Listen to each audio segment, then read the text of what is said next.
Assalamualaikum warahmatullahi wabarakatuh. Halo semuanya, kembali lagi dengan saya Muhammad Abin Abdillah. Pada kesempatan kali ini saya pengen sharing ke teman-teman tentang quantitative research atau penelitian kuantitatif, tepatnya itu tipe-tipenya atau jenis-jenisnya. Nah, untuk penelitian kuantitatif sendiri teman-teman sudah tahu ya. Apa itu penelitian kuantitatif? Ya, yaitu metode penelitian atau pengumpulan data yang menggunakan angka dan statistik untuk mengukur suatu variabel atau antar variabel secara objektif gitu ya. Nah, di sini tipe-tipenya itu yang saya bahas ada beberapa, A, B, C, D, E, ada 5 berarti. Ya, langsung saja kita bahas satu-satu.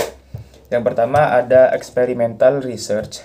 Nah, apa itu experimental research? Nah, jadi penelitian eksperimen atau experimental research itu penelitian yang sengaja dibuat dengan perlakuan tertentu, biasanya ada kelompok eksperimen dan kelompok kontrol begitu biasanya.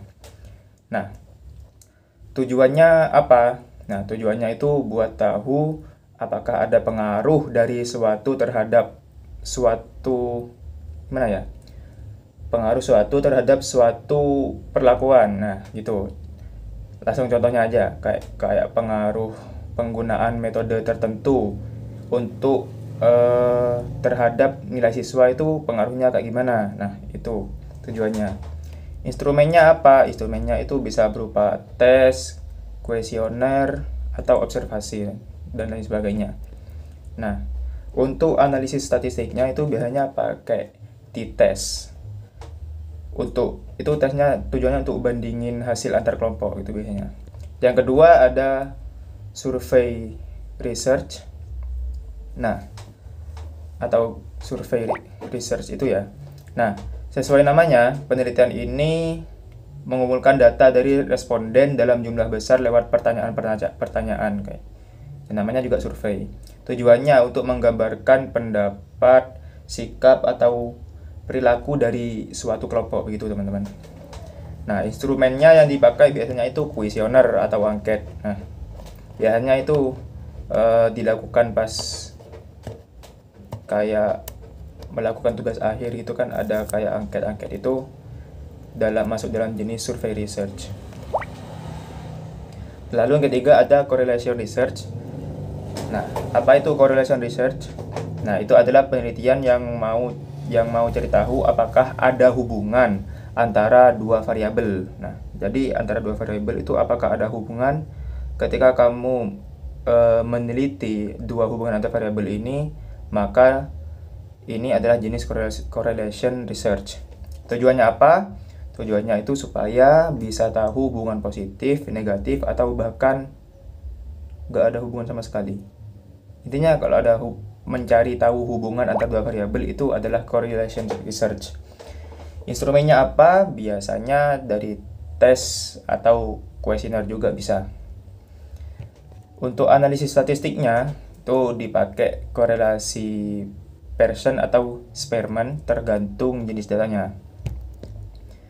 Lalu yang keempat ada individual differences research. Yang keempat ini adalah penelitian yang fokusnya ke perbedaan-perbedaan antar individu. Misalnya kayak gaya belajar, motivasi, atau tingkat kecerdasan gitu teman-teman. Tujuannya tentunya untuk memahami variasi yang ada di antara individu, bukan sekedar hasil rata-ratanya saja. Jadi seperti misal teman-teman melihat atau meneliti siswa di dalam kelas itu, tapi teman-teman ingin meneliti perbedaan-perbedaan yang ada di dalam kelas tersebut. Itu termasuk jenis penelitian kuantitatif, tepatnya individual differences research. Instrumennya bisa berupa apa?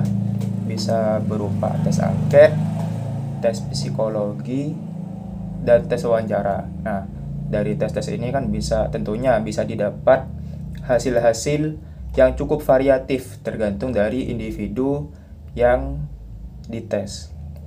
Lalu analisis statistiknya bisa pakai regresi atau analisis faktor. Yang kelima atau yang terakhir adalah language testing and assessment research. Nah, Apa ini? Yang kelima ini? Yang kelima ini adalah penelitian yang fokus pada tes bahasa dan penilaian kemampuan berbahasa, misalnya TOEFL, IELTS, atau tes buatan guru di kelas. Untuk tujuannya sendiri bagaimana? Nah, untuk tujuannya ini untuk tahu seberapa valid dan reliable tes yang digunakan, serta apakah tes itu benar-benar mengukur kemampuan bahasa. Nah, jadi language testing and assessment research ini lebih apa ya? Seperti riset tentang tesnya. Tesnya apakah reliable atau tidak gitu.